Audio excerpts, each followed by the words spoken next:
there's a reaction from the fandom, meaning when you like something. And we get nervous. I mean, we're talking about, like, you know, we both have played Hisoka, and when I voiced Hisoka, I was happy with everything we had done. But when it was going to be on Toonami, I started sweating. Because I'm like, now people are going to hear it.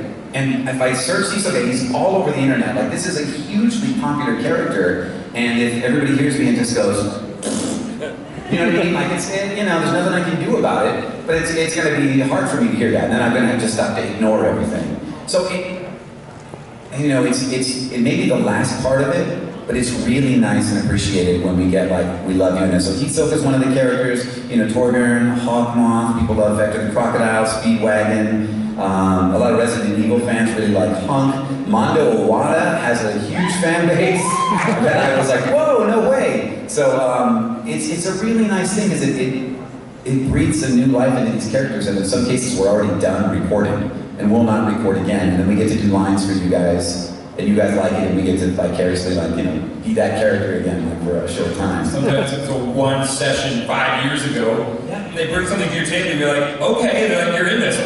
Okay. And it's a lovely reminder that we don't know.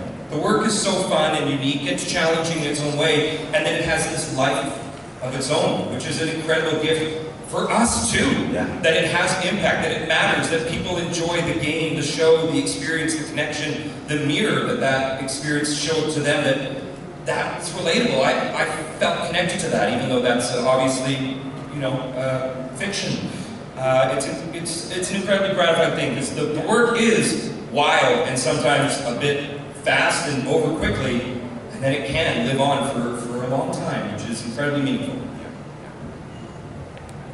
Yeah, absolutely. Speaking of, Griffin, you have a very beloved character. Thank you. I think so. do you find that you get a lot of fan appreciation specifically for Child? No.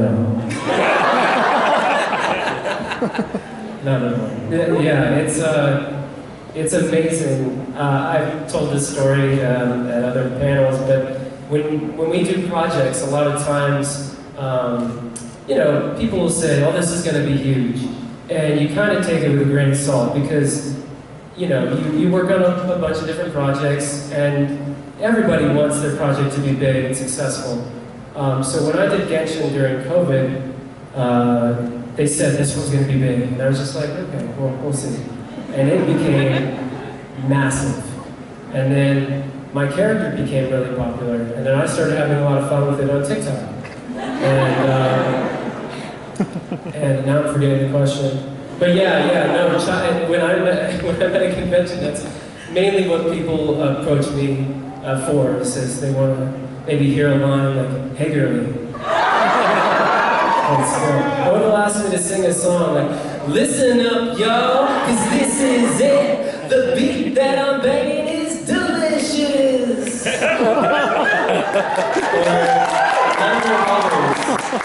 So yeah, I've had so much fun with it, and I will continue to.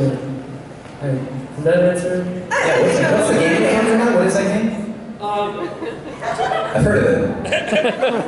Anybody heard of it? Something Impactful. Impactful. It's about gherkins. Gherkins. Gents. Impactful Gherkin. Gherkin, yeah. Big I think that's what it's called. Gherkin Impact. The update, they changed the name. Yeah, Yeah, Gherkin Impact. Yeah, that checks out. Yeah, indeed. That sounds bad. That's really sounds nasty. I hope that's just a kind of pickle or something. Is it? Okay, good. It did sound bad though, right, folks? Canadian pickle. Is that what it is? No, it's in the pickle, the gherkin. Just a pickle. But indeed, here on the stage, I mean, we have quite an overlap in terms of different projects that all of you have worked on.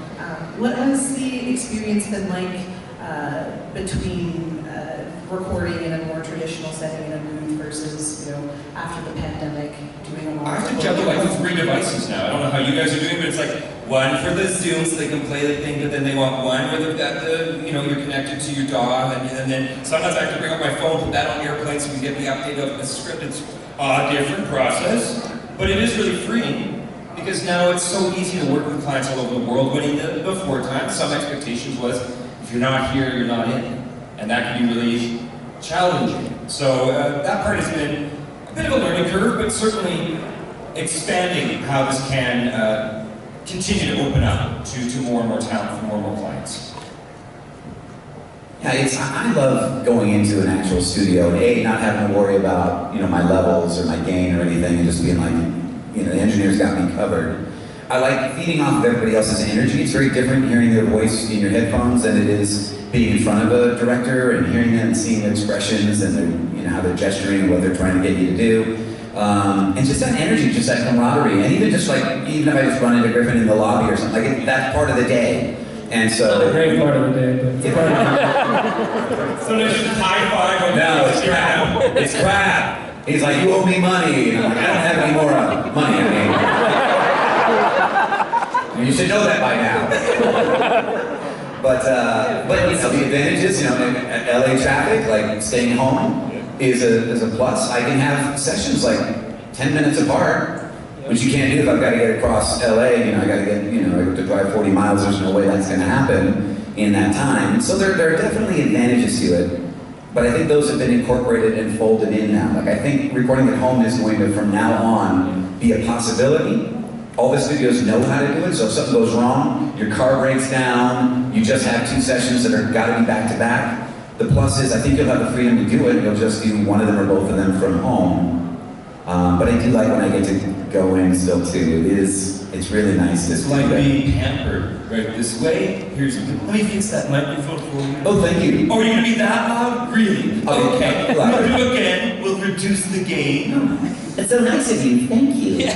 Thank you for covering all of my needs. To add to that, I think it's forced people to invest more in some home recording equipment. I'm sure everyone already had it up on stage here, but I know some of my peers bought really nice vocal booths at the beginning of the pandemic, or upgraded their recording interface or their microphone, just so that you have the best quality and can compete with everybody else who's recording from home. As Keith said, you can do back-to-back sessions now because you're not driving in between them. And what else? But I'm starting to miss going into the studio. I've been doing this at-home thing for so long. I'm actually opting in when I can to go in, because it's a lot of time at home in a booth, in a cell.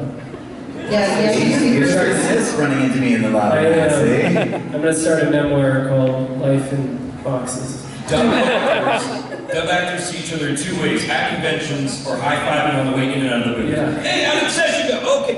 Yeah, we know each other. We're friends. We're friends. I know. Is anybody out there interested in voice acting?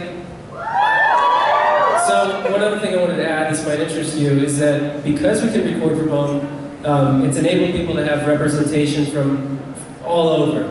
I was just telling these guys that I've rep in LA, that's where I live, but my agency also has an office in New York. And so I had a meeting with them recently, and they took me on to send me auditions as well. It didn't used to be that way. They were keeping the auditions just sort of for their New York talent, but now that people can record remotely and actually really professionally, it's now an option. So it kind of opens up some doors, although it also creates more competition. What's interesting is you asked if anybody out here was interested in voice acting, and the people that were interested all were very high-pitched people. They were nobody was like, yeah! Just interesting, just food for thought. You're gonna all have to compete with each other is what I'm saying. So get familiar. And be better than your neighbor. Speaking of neighbors, now that many of you are recording from home, do you ever find that your neighbors, rattle the bars? Do they ask interesting questions? Dude, you make a lot of weird noises. What the hell do you do? That kind of What's going stuff. on in that house? No, but I had to. It is there's weird stuff that happens. I was in a session for let's just say a very well-known game, and at my house, and suddenly there was construction just ringing out, and it just kept going, and we had to take a break. I said, I'm gonna go and see if I can figure it out. So I literally had to run around the block. It was 2 streets away in my track. And I didn't know how far it was, so I was on foot, So I ran over there, and they're tearing up the streets, and I went to the, who looked like they were charged with construction. I know I'll never be the same. Shook my world so hard again. Wish I washed away my sins. He's a dead man walking, blank stare in his eyes. Should have given up on the ones I trust. Never should have been surprised when they shot him down. Cold blood to the ground.